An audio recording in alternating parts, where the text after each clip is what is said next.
you must speak right into this microphone. It's very important to speak right into it. So if you haven't turned off your cell phones, please do that. Thank you so much. And again, of course, we have a reception following the reading tonight over at Case College Center. In this evening's reading, Rick Moody will introduce Adam Braver, and then Tom Healy will introduce Charles Simic. So, Rick Moody.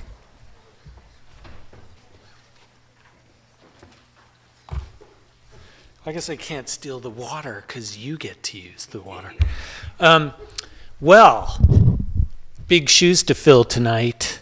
I was going to say that Adam Braver is God, but that was used last night. All right, you're so into it. Adam Braver is God. That's as good as it's going to get. The rest of the intro kind of sucks, but that part was good. All right, in all seriousness, I wanted to start. I can't deliver a Bob-style introduction, so I'm not going to do it. This is a Rick-style introduction, and I wanted to say in regards to Adam's work, preliminarily, what would be the basis on which we would hate the term historical fiction? I personally hate the term historical fiction. And what does it mean to say that you hate the term historical fiction? Well, what I think when people use the term historical fiction, what they mean is that the sandals of the Roman soldiers were really well described, or the Civil War battlefield was really accurately rendered. These are the kinds of effects that we think we're referring to when we say an author is virtuosic with respect to historical fiction. And what that means to me is that some things that we hold dear about fiction as an enterprise run secondary to this particular kind of imagination. You know, in the techno thriller, what we admire is some bit of military gear. And in a certain kind of science fiction, what we say we admire is rocket design. And historical fiction of this particular variety degrades character, and it degrades consciousness, and it degrades character complexity in a way that's important to me as a reader of literary fiction. On this basis, then, I think this term historical fiction is a term that any great literary writer would deride. Adam Braver's first two books, Mr. Lincoln's War and Divine Sarah, are both about particular historical moments and both about the 19th century in some ways. And I think Adam got pigeonholed in this way, where he was a writer of historical fictions because of those books, both of which are great and really interesting. But I went back as I was getting ready to deliver this introduction and read the pivotal mid-period book by Adam Braver, which is called Crows Over the Wheat Field. And I was really excited to find that any preconception that you would have about Adam based on the first two books and based on this tendency of lazy critics to apply that term to what Adam does, and what I found in reading Crows Over the Wheat Field is that none of these supposed historical fiction tendencies applied to the work at all. It's mostly set in Providence, where Adam lives and where I once lived. And it's contemporary, and it starts with the most heartrending car accident sequence that I've read in a long time. It's a second-by-second sort of 40-page tour de force, this car accident. And there's no basis on which you would say of the writer of those pages that he's involved in some secondary kind of imagination in which complexity and paradox and consciousness and culture are not utterly germane to what this writer is doing. And indeed, once you get to that book and move into these last two novels by Adam Braver, November 22, 1963, and Misfit, both of which in some ways are examining cultural ideas about the Kennedys, this historical stuff just is not what's happening at all. So you read these recent novels by Adam Braver in the same way that you read Underworld or Libra by Don DeLillo, as sort of fragmentary portraits of historical imagination and the way that consciousness is sort of shot through with historical ideas and tendencies, but none of this Civil War battlefield and Roman soldier sandal nonsense. So the Adam Braver that I love and understand from the first sentence to the last is not this writer of historical fiction, but increasingly and confidently and with great self-assurance and determination is rather a writer of consciousness, the language of consciousness, and the way historical facts shape that consciousness. That's part one of this introduction. Part two is as follows. I talked a lot in my class on the first day about the sense of community among writers and how what we do, it's a small crowd. It's like Major League Baseball. There are only like 600 of us, but we all know each other. And when we're at our best, we all love each other. And so important to remember every day when we sit down in this room that really it's us against television. It shouldn't be us against one another. It's us against television. And when you think about it that way, and you think about the people that you want around you, I would be doing a disservice if I did not say that this man who's about to read is the kind of humble, generous, self-effacing, loving, funny colleague that you dream of having. This is the guy who every year when I come back here, I'm so grateful that he's here and that his family is here. So here he is, Adam Braver.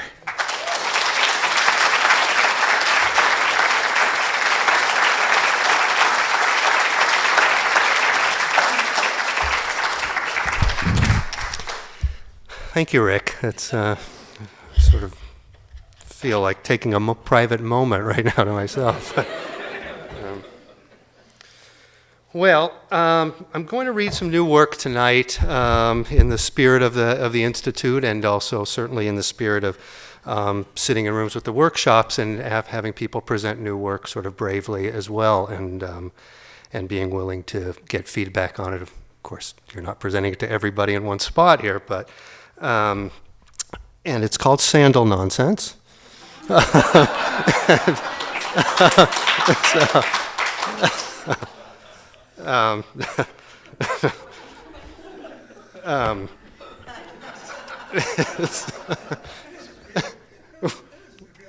No.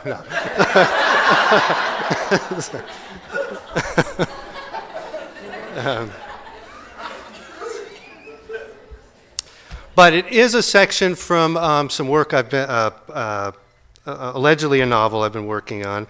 It is, perhaps more pigeonholing, but similar to some of the, thematically to some of the ideas I've been working on in terms of culture and people and culture and American history. And I'm just going to start reading. The only thing I want to let you know, because this does pick up maybe 30 pages into this, it involves Eleanor Roosevelt. It involves Franklin FDR Jr., and it takes place in 1936, and the only background you really need to know is he got very, very sick around Thanksgiving, and was hospitalized, almost died in the hospital, and she went by herself up on the train, the Midnight the Owl, out of New York up to Boston on Thanksgiving night, which is sort of where we pick up the next morning. And I think the only other thing you would need to know that's referenced in here is her column, her syndicated column is referenced in here, and she wrote a syndicated column every single day from 1935 to 1962, and she actually wrote it herself every day. So there's some references to that. So this little section is called Eleanor in the Chair. What she thinks about is the temperature outside. It is cold and it is crisp, a day not forecasted to even make it to 30. Dr. Toby says, "I'll need to ask the nurse at the desk." It's just that as his mother, I'd like to know if she's made any gestures toward visiting him. I certainly will inquire. I'm sure her intentions are sound. Still, if there's something you'd like me to alert the staff to, at least to let them know that you need to give your consent. It's just that it's a family matter. As you know, one of the advantages to being at Philip's house is that we are accustomed to working with public people in private moments. I appreciate that she sees herself as family. And yes, they've announced an engagement, and yes, they refer to one another as fiancés, but they really are just children. And as you know, children can get dramatic. Too easily, they expend a speck of dust into an entire universe. Maybe I'm being harsh, maybe it's just that it's a family matter, and there has to be some defining of family. That's all I'm trying to say. You have my word, I will explain it to the front desk in confidence. Separate from the main building of Massachusetts General, Philip's house was conceived to attract wealthy patients. With its freestone marble entrance on Charles Street, like a Gilded Age mansion or government building, inside the best views looked out across Storrow Drive to Lederman Park, which banked the Charles River. Every room was appointed. There were sun decks, state-of-the-art medicine. The staff was well-mannered with privacy and discretion ensured. No cost was spared. At best, Philip's house only needed to break even. The plan was that a positive stay for Boston's elite would influence the likelihood of their donating to expanding wards and research centers throughout the hospital system. Built in 1917, the 94-room building was named in honor of William Phillips, Jr., once a lieutenant governor of the Commonwealth in the early part of the 19th century, and for the sake of the naming the first president of the Massachusetts General Hospital Corporation. Philip's father, a Boston merchant and politician, had been quite active during the American Revolution, eventually participating in the convention at the end of the 1790s that drafted the Massachusetts State Constitution, and then in the state convention that ratified the U.S. Constitution. Later, he endowed Phillips Academy in Andover. For William Jr., it can only be imagined how gratifying it must have been to see the Phillips on Philip's house representing him and his achievements. Despite his own worthy accomplishments, by name he had been tasked with the legacy of his father. With all the privilege that comes with being a junior, there is a burden that never is allowed expression. Outside of the hospital room, before she's even seen her son, Dr. Toby, an ear, nose, and throat man, is trying to explain what he believes is happening inside her boy's body. The doctor has the round, almost boyish face of the studious type with a slightly dimpled chin. Even when he smiles, he looks serious. Looking at him, she sees a distorted version of herself in his oval lenses. It's a simple sinus infection, he tells her, but they can knock you off your feet and dehydrate you. The doctor has prescribed rest, but other than that, he sees no concern. He says he hoped no one sounded any unnecessary alarms that caused her to ruin her Thanksgiving. Rhinosinusitis, he says, it's the medical term, is not uncommon, and especially with college students living so close together. It's like being in an incubator, but there's nothing to worry about. She glances at the crack in the door, where just through it she can see her son's toes upright through the blanket, and just beyond them, out the window, the near acrylic blue of the Charles River, as though a painted backdrop.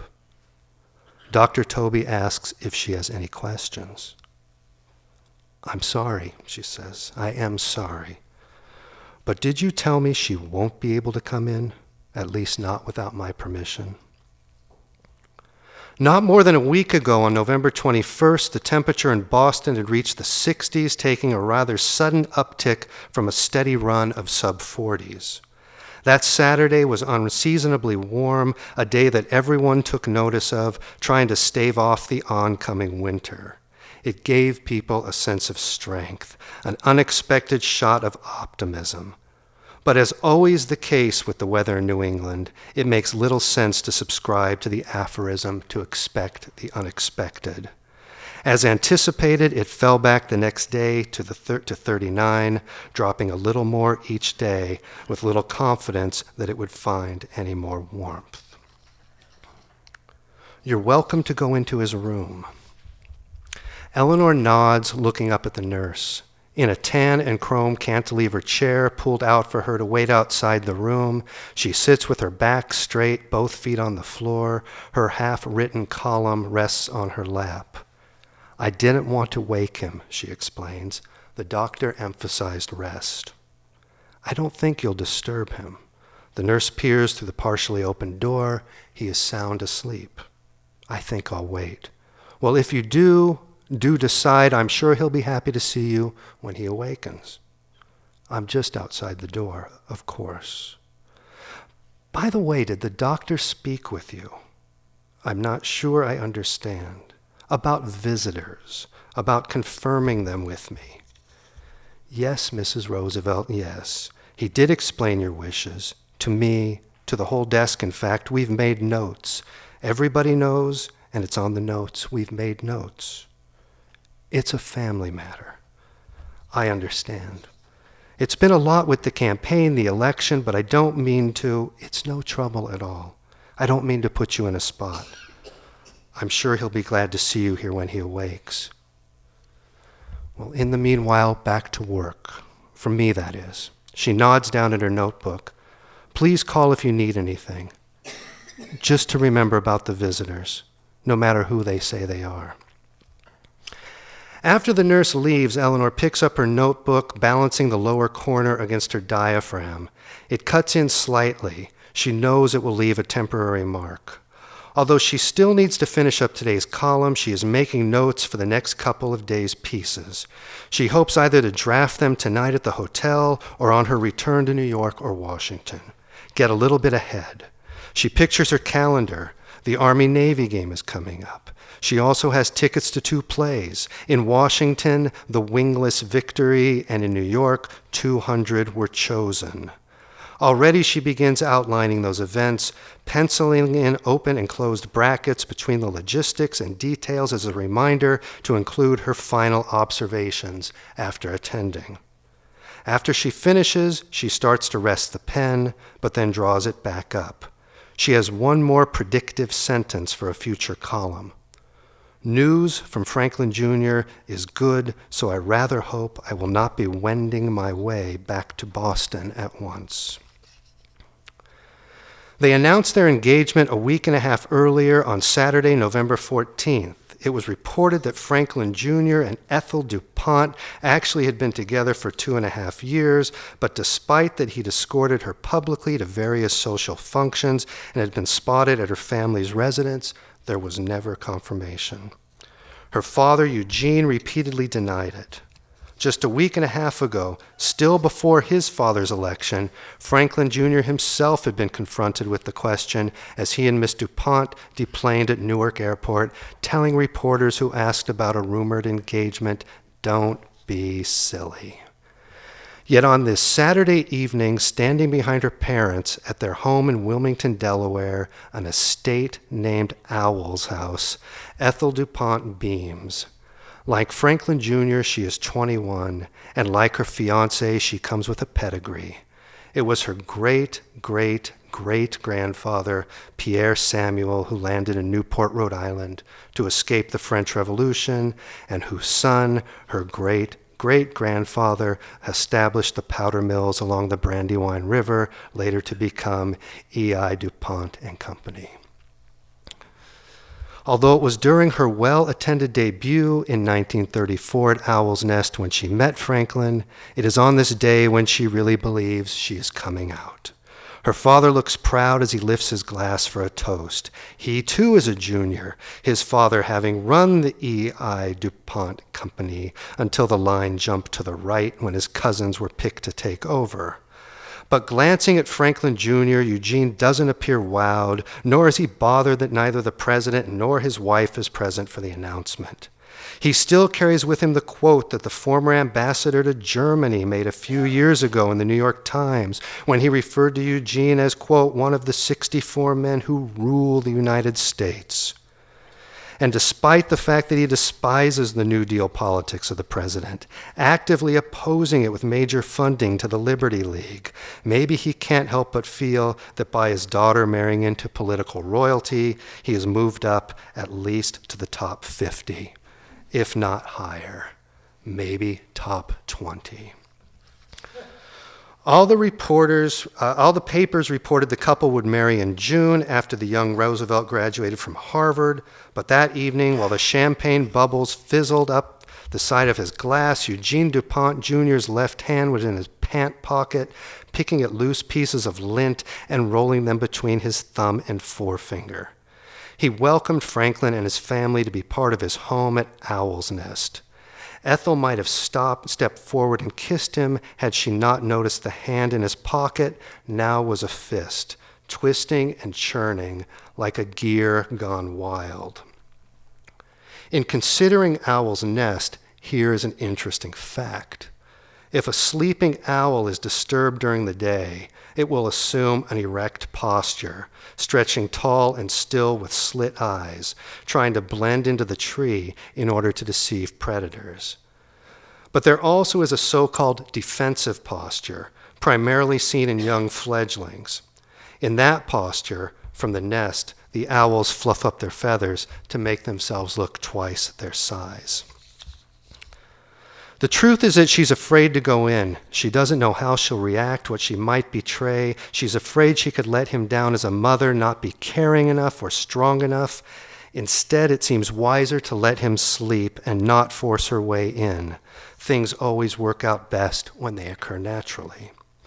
Sometimes it can anger her how much love is demanded of her by her 5 children. Other times it overwhelms her with a combination of joy and duty. Most times, it bewilders her. On the train ride up, as the railroad car paralleled the interstate, she looked out the window just in time to notice a dead coyote on the side of the road, with 2 policemen standing over the carcass, just staring at it. It broke her heart to see the coyote there, but what really broke her heart was the idea that it had been laying alone on an asphalt shoulder, pushed up against a railing, watched and guarded like a nuisance, dead only because someone had an idea to put a road in the middle of its path. The nurse rushes up to Eleanor, still sitting in her chair, etching down notes for her column. "She's here, Mrs. Roosevelt." And it said with a predisposed alarm, a panic quivering her voice for reasons she's probably not even clear on. "She is downstairs at the desk. Miss DuPont, she's waiting. We have asked her to wait." Eleanor closes the notebook and slips it into her purse. She still holds the pen. So is she waiting? She took a seat, sat in a chair. I rather expected she first would call. She took a seat downstairs, I understand. She has insisted that she is family. Eleanor realizes how hard her shoulders have tightened, and for the life of her, even if she felt compelled or obligated to explain everything to the nurse, she is not sure what she would say, what the justifications and rationales would be. She has never been a mother set on hoarding her children by excommunicating the rest of the world. In fact, she's encouraged them to get out and participate in it. If anything, she might confess to her disdain for people who manipulate themselves into situations that they otherwise should have earned. And though she doesn't know them at all, she can't help but feel that it is somewhere at the root of the DuPonts so publicly embracing this so-called engagement. But maybe it is love, and for that, she would confess no knowledge or insight on the relationship between manipulation, earning, and love. The nurse asks, "What should I say?" You can tell her he is with his mother for now. The nurse glances at the closed door, at Eleanor in the chair. Eleanor brushes at her thighs, whisking off dust as well as straightening the fabric. The capped end of the pen drags a long indentation down the center of her skirt. "I suppose that means it's time for me to go in now, doesn't it?" The nurse doesn't answer. Eleanor leans to the right and plucks her purse off the floor, dropping in the pen as she lifts the bag. The nurse lifts out her hand in an offer of assistance, but Eleanor presses her free palm against the edge of the chair and pushes herself up. It is a quick, swift motion, but it feels very dramatic, almost staged. "Can I get the door for you?" says the nurse. "I can manage it myself, thank you." She grips the handle, slowly turning it as though there is only one precise spot that will allow entry. It reminds her of a safe cracker from a movie, just waiting for the intuited click. She looks back at the nurse. "Really," she says, "it's fine." Exactly 1 week after the announcement at Owl's Nest, the young couple was spotted at a dance in Rhode Island. They were guests of a Harvard classmate of Franklin's, Donald Jackson Jr., and following the dance, the young couple was to bunk at Jackson's parents' house in Providence. Early the next morning, the entourage planned to drive south to New Haven for the Harvard-Yale game. The event actually was a costume party with a Tyrolean theme thrown by the Hotch-Pop Ski Club at the exclusive Agawam hunt in East Providence.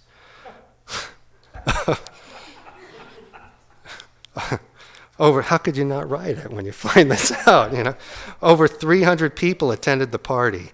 The men outfitted in green felt Tyrolean alpine hats with lederhosen and matching vests and red sashes. Some of the younger women wore dirndls, while the older ones were costumed in long black skirts with matching velvet corsets and capes. According to the AP report, Franklin Jr. arrived in, quote, "a pair of sturdy leather pants, a bolero jacket, and a green Tyrolean hat with a gay feather." Miss DuPont also wore a Tyrolean costume.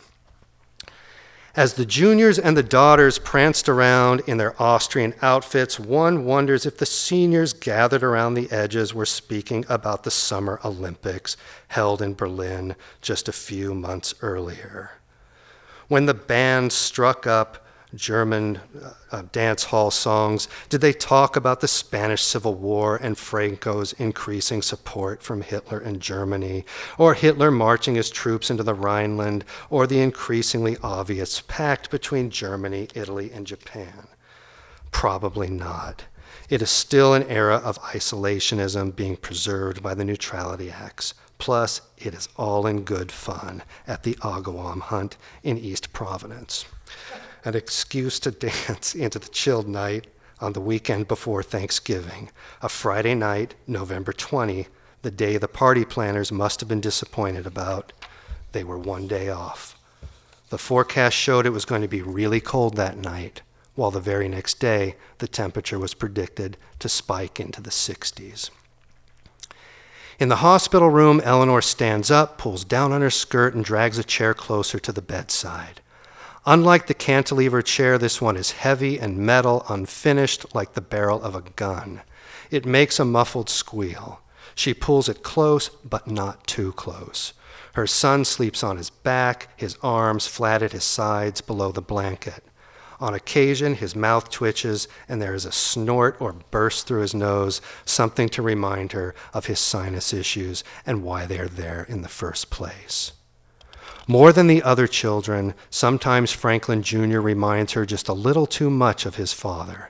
Some have even said they are mirror images, at least physically.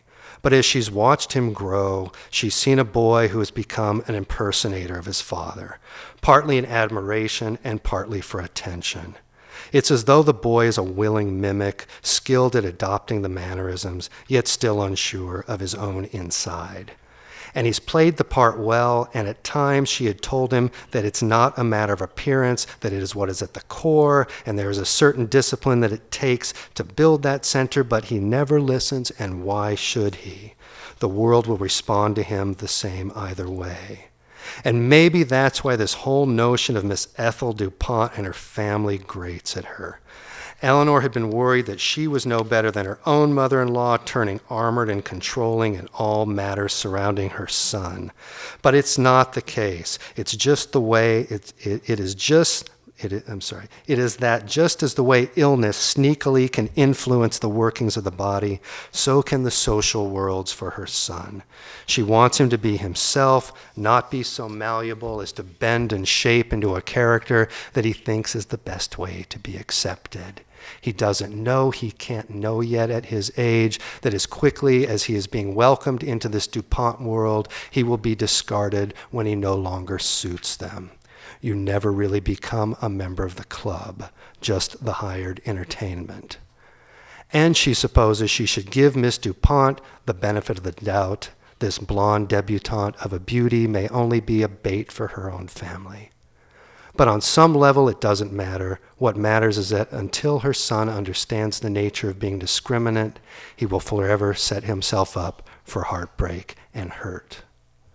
She sits down and, leaning forward, starts to put her hand over his blanketed forearm, but pulls back to avoid the maze of tubes.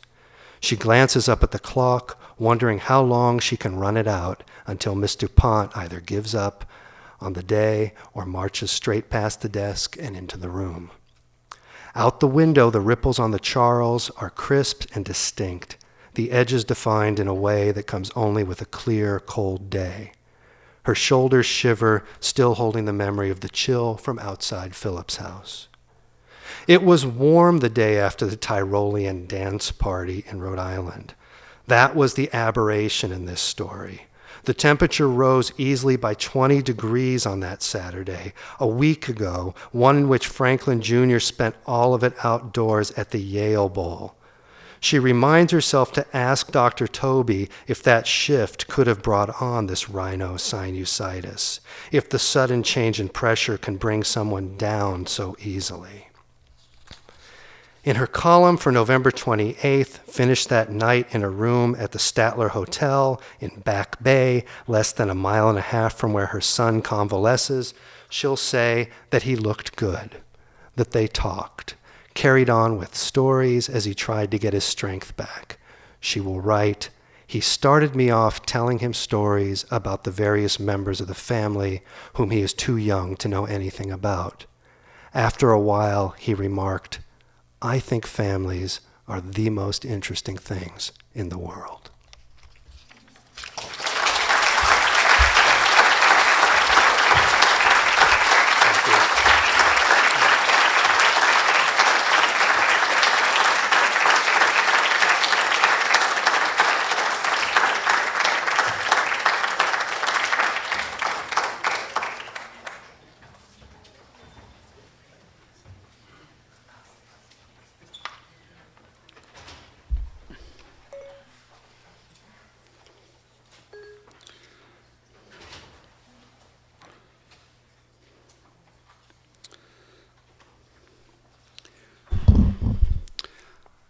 I'm not a man of faith, but I can tell you this much about Charlie Simic.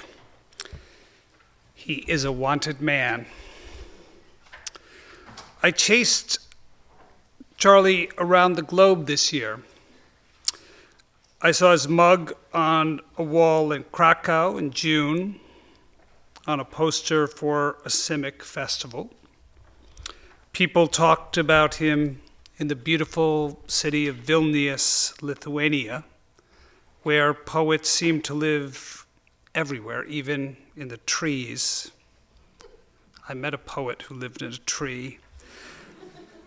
I heard his poems read in Kiev, in Ukraine, as people were gathered in the Maidan for the election campaign there in June. One young publisher told me in Kiev, "Simic is one poet who doesn't pretend that this is pretend. You only get abandoned by the sentimentalists." I heard about Simic's soccer fanaticism, talked about a lot when I was in Brazil. And in China, a Fulbright scholar said to me, "I've read that Charles Simic's poems are like, quote, a tightly constructed Chinese puzzle box. Please tell Mr. Simic that these boxes are actually Japanese. The scholar then said to me, I would also like to know if you could discover whether Mr. Simic cries. I'll get to that in a minute. Charles Simic is the perfect poet for the global nomad, not only because he's world famous, the kind of character, I think, that would make Simic squirm. But people know who he is. But he's perfect for the nomad because as you float through time zones, you feel you have a fellow traveler in your insomnia. Wherever you are, you think Simic himself might just be awake at that hour in New Hampshire. I have several of his poems memorized, and so many seem to operate within an unblinking wakefulness, in a place that's solitary without being despairingly lonely. The impossibility of the mind at rest makes it seem as if the world's populated even when you're in a strange city awake at the wrong hour and no one answers. Think of Inner Man, which opens, it isn't the body that's a stranger, it's someone else. I often repeat the final two stanzas of that poem to myself. They're almost a mantra, a plea to my own inner man. At night as I sit, stuffing the cards of our silence, I say to him, every one of my words, you are a stranger. It's time you spoke.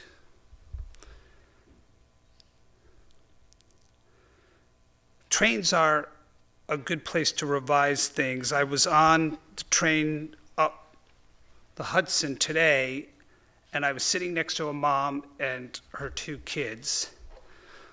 Unlike practically everywhere else I've been lately, they did not ask about Charlie's poems. The two boys were about 12 and 14, and we all started talking.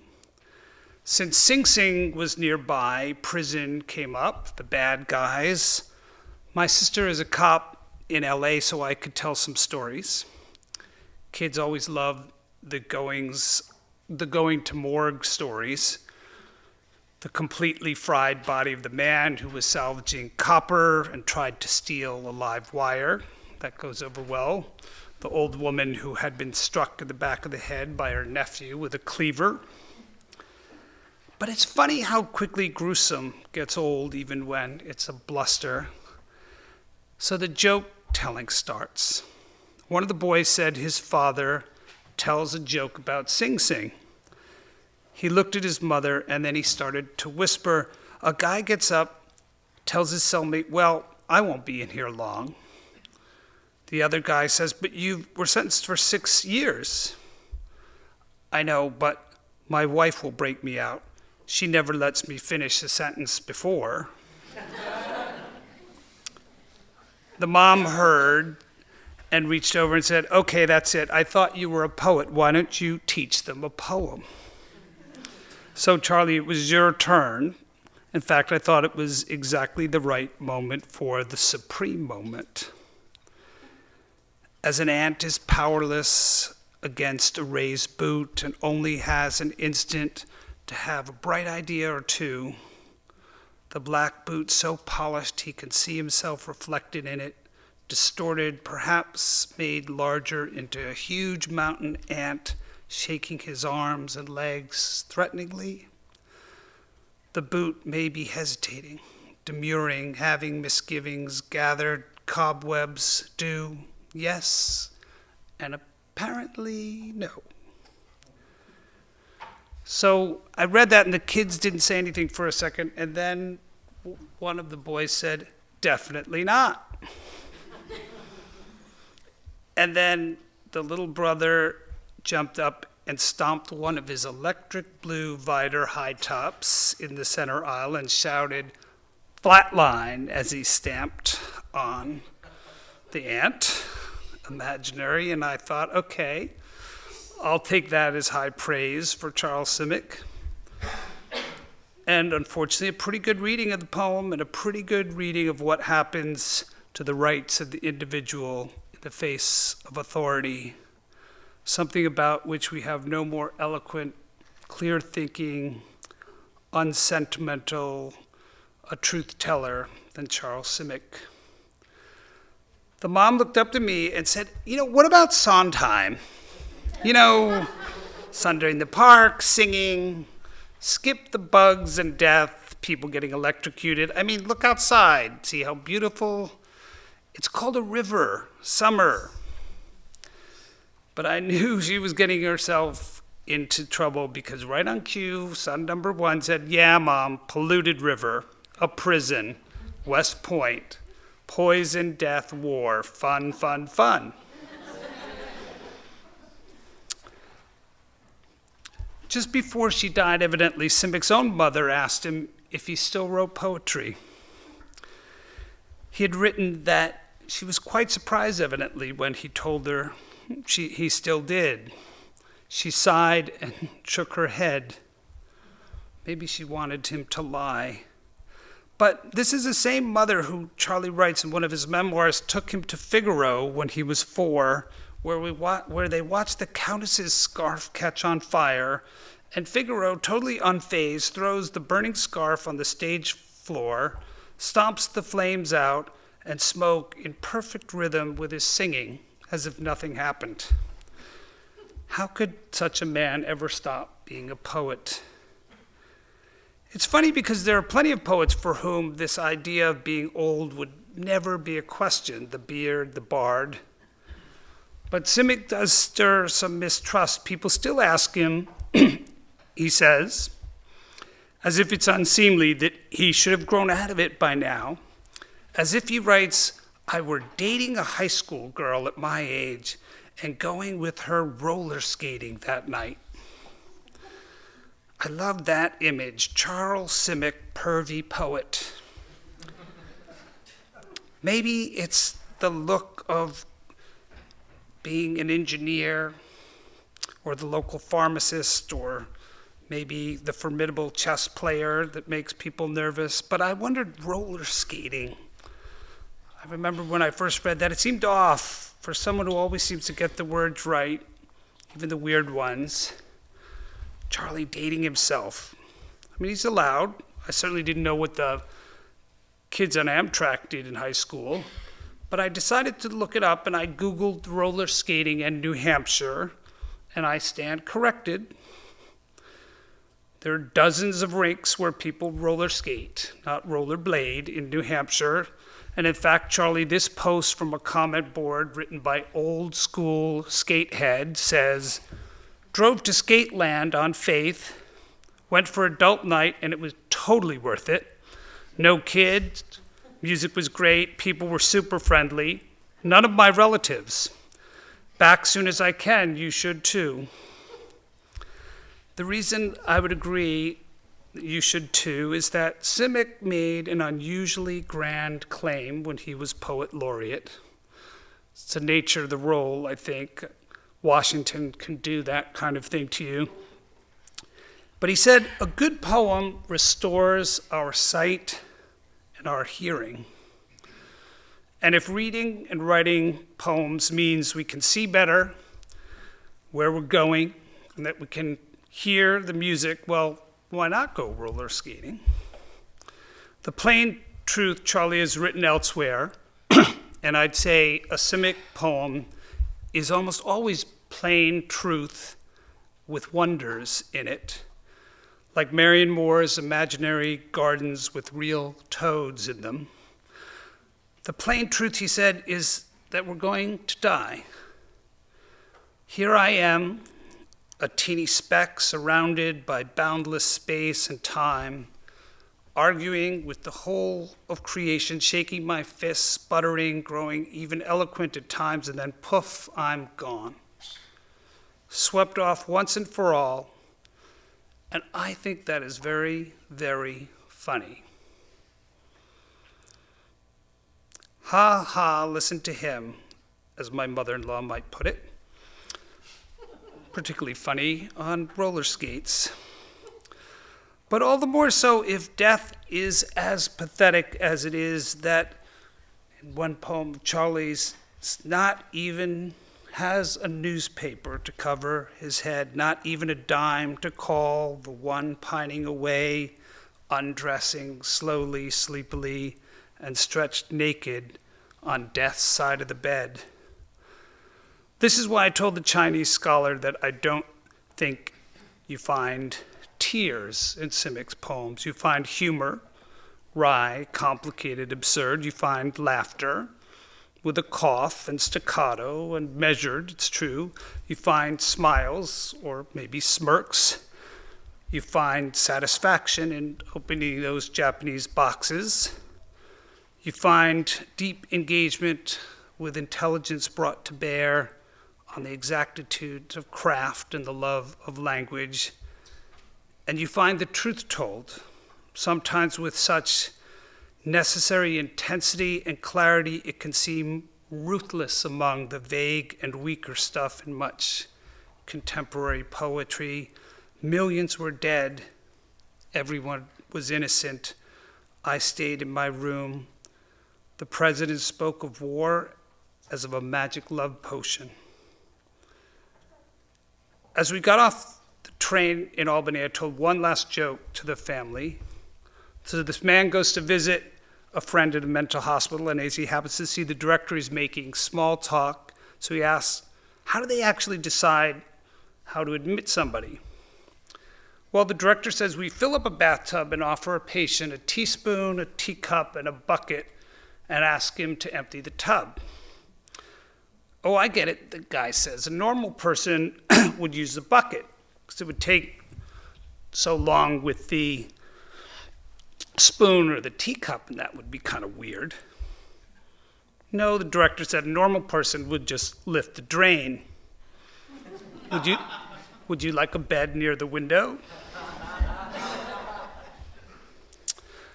What great views there are in Charles Simic's poems. You can bring your teacup, your roller skates, your inner self, settle down in your bathtub or in your insomnia, because Simic will be awake too, wherever in the world you are. Charles Simic.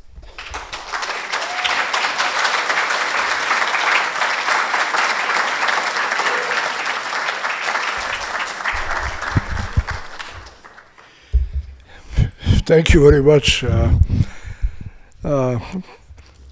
I think after that introduction, I'm really in trouble because I'm going to read some new poems, some of them that I have never read before. And I recall once going to a reading in New Hampshire. Richard Eberhard was still alive, and he started off by saying, he was old, he was 90 years old. He said, he says, what a nice audience. He says, I'm going to start by reading 5 poems I wrote this morning. So this is sort of like that. But what can you do? I didn't bring anything else. My poems either take place in New Hampshire or in New York City, because I've divided my time between the city of New York, Manhattan, really, and a little town in New Hampshire, and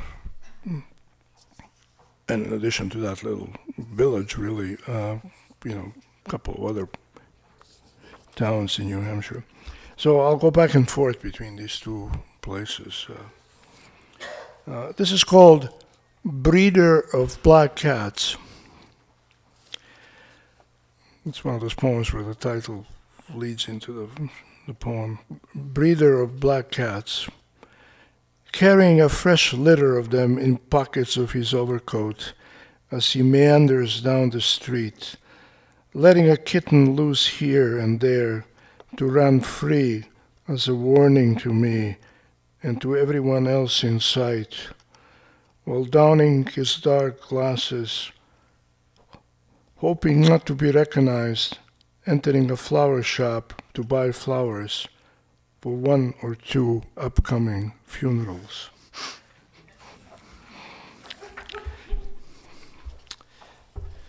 This is a spring poem. Somebody pissed me off by saying, how come you don't have any spring poems? I mean, I wasn't really pissed off. I realized it's impossible to write a spring poem in New Hampshire because the spring lasts 48 hours. But anyway.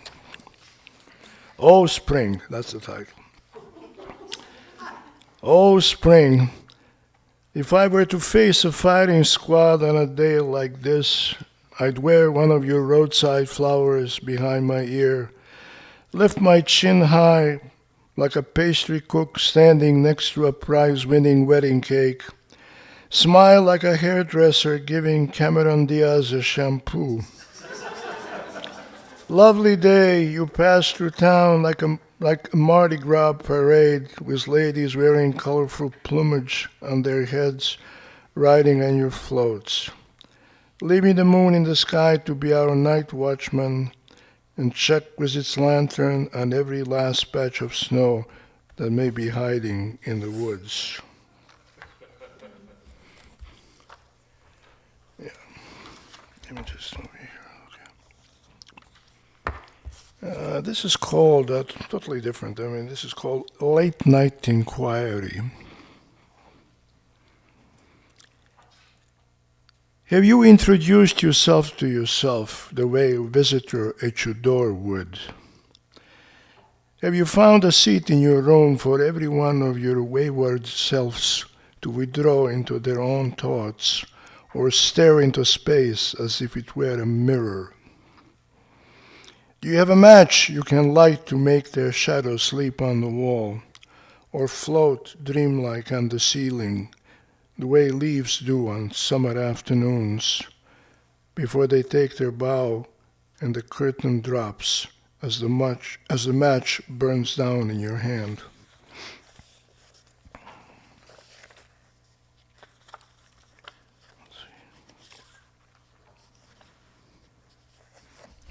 Couple of city poems. This one is called Eternities. I have a series of poems called Eternities. I mean, I had in some previous books, and basically they're poems that I can't think of a title. So, but there's always some suspension of time in them. Eternities. Small store. Is it only cobwebs and shadows you sell? I saw my pale reflection in your dimmed-out interior, like a gentleman burglar unable to make up his mind between a pearl necklace and an antique clock on the wall. Raindrops blur the rest, trickling down the glass. I press my forehead against, as if to cool down its fever.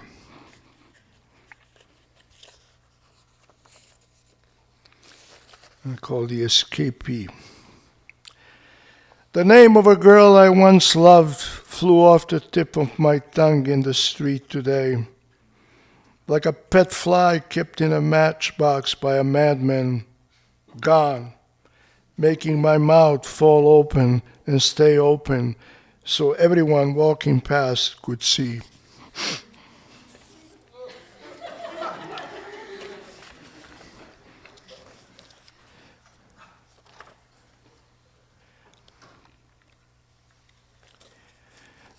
Here's another Eternities.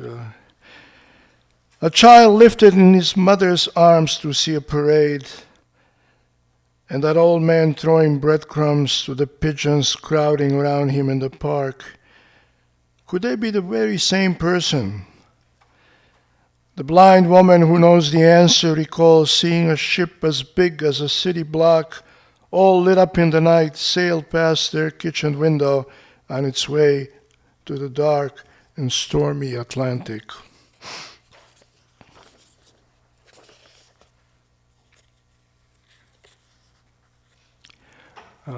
stories. Because all things write their stories, no matter how humble.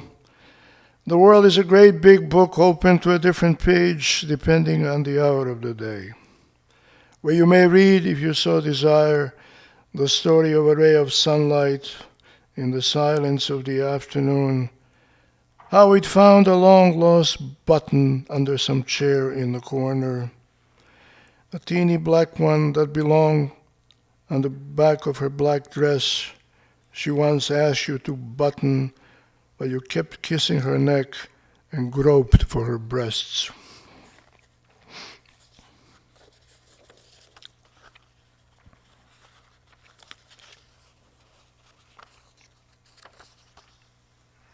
Let's see. Get over here. This is a very little poem. It's called "This Town is All Right." A little river, then a bridge, after which a row of white homes with well-trimmed lawns and a fat, bow-legged dog walking slowly from the curb, carrying a paper in his mouth.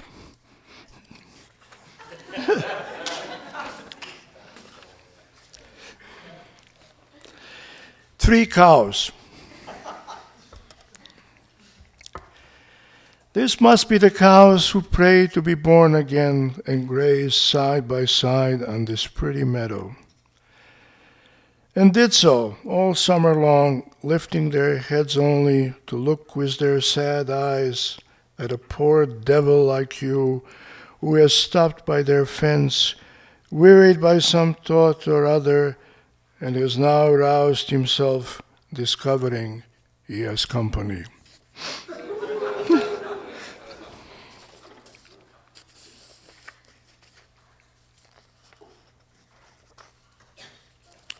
Let's see. Speaking of dogs, let me see. I think I have something doggy here.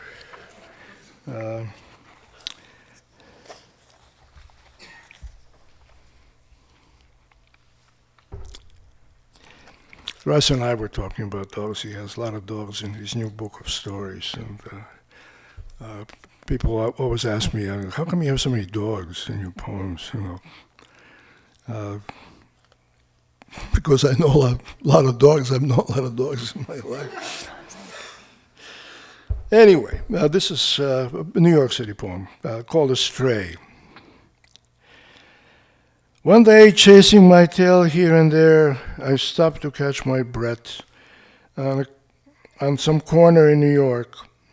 While people hurried past me, all determined to get somewhere, save a few, adrift like lost children.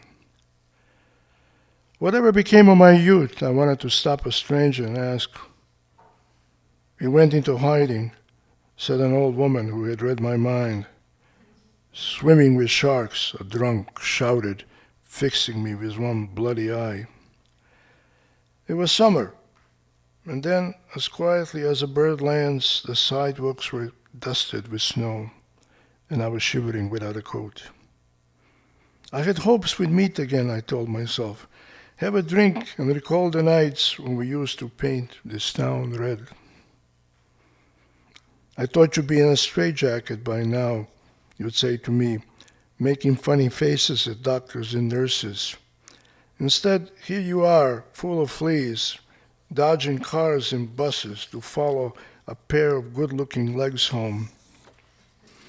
And you, Judas, I summoned the strength to say, will you be coming to my funeral?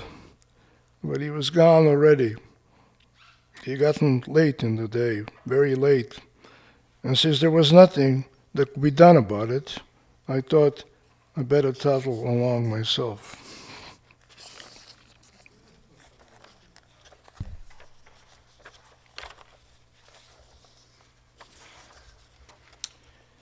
This is called Looking for a Soulmate,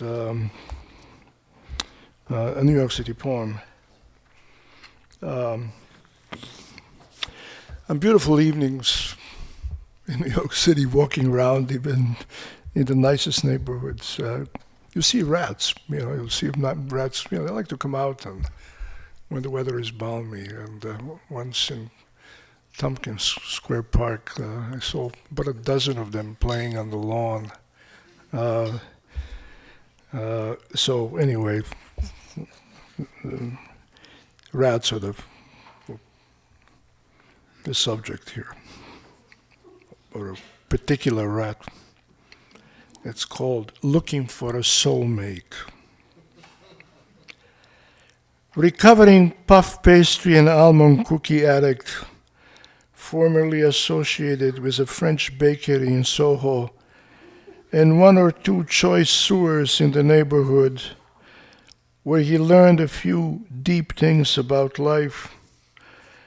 Reduced of late to lurking outside cheap eateries, concealing his twitching whiskers behind a trash can, or fighting with pigeons over a few popcorn, now seeks a comfortable brownstone free of cats, snap traps and lip-smacking snacks laced with poison, whose wealthy owner gives lavish dinner parties, and where he'll be free to mingle with bankers and lawyers and sit in their wives' laps like a much-pampered pet.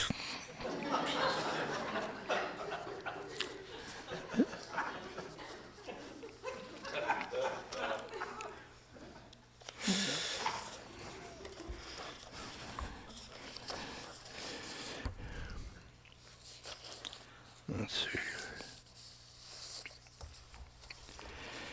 This is called Missing Hours.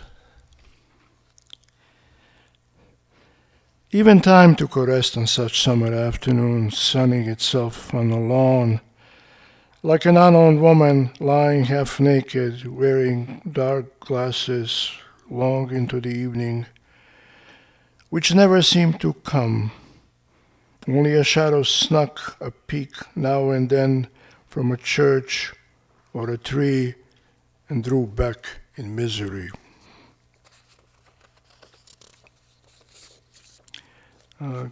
The feast. Dine in style tonight with your misery, Adele. Put on your silver wig and that black dress with plenty of cleavage, and haughtily offer it a seat at the head of the table, leaving the intimacies that are sure to follow this feast of empty plates to your neighbor's imagination.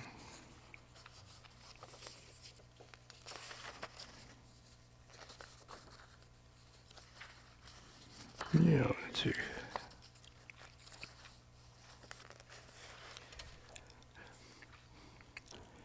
A little poem called The Flea. I was just thinking like a long poem about the flea would be kind of, I don't know, hard to pull off. The flea. What a little flea loves to see is two lovers undress and jump into bed and be done with their lovemaking quickly, so can have them to itself, all to itself, as they nod off in each other's arms, quitting their snoring only to scratch themselves.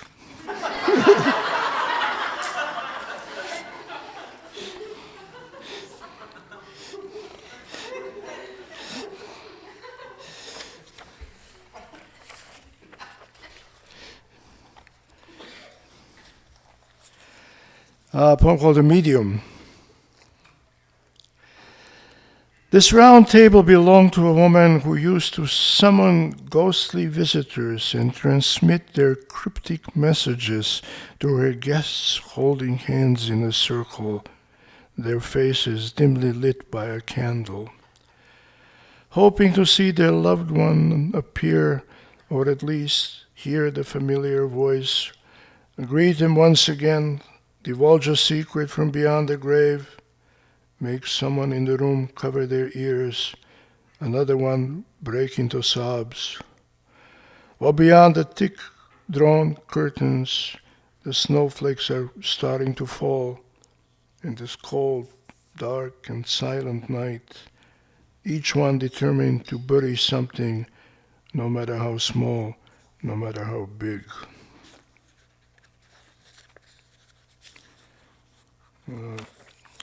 These are all going to be night poems now and then because it's night and might as well. They're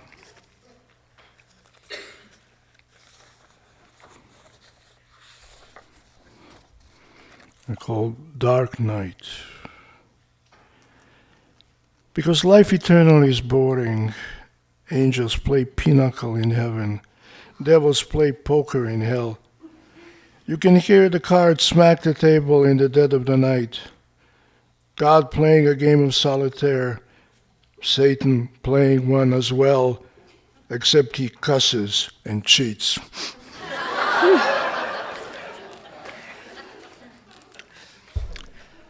Night music. Little brook running past my house. I like the tune you hum to yourself when night comes.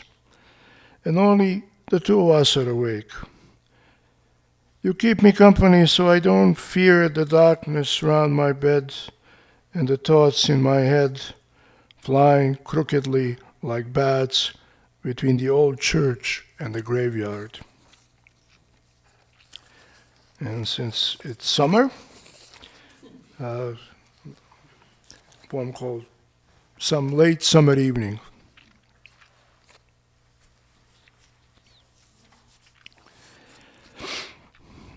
Our summers in New Hampshire come abruptly to an end. I mean, it's just, you think like, wait, it's 25th, 26th of August, and then all of a sudden it gets chilly when it shouldn't be chilly. I mean, suddenly there's something wrong. So this is one of those evenings, some late summer evening.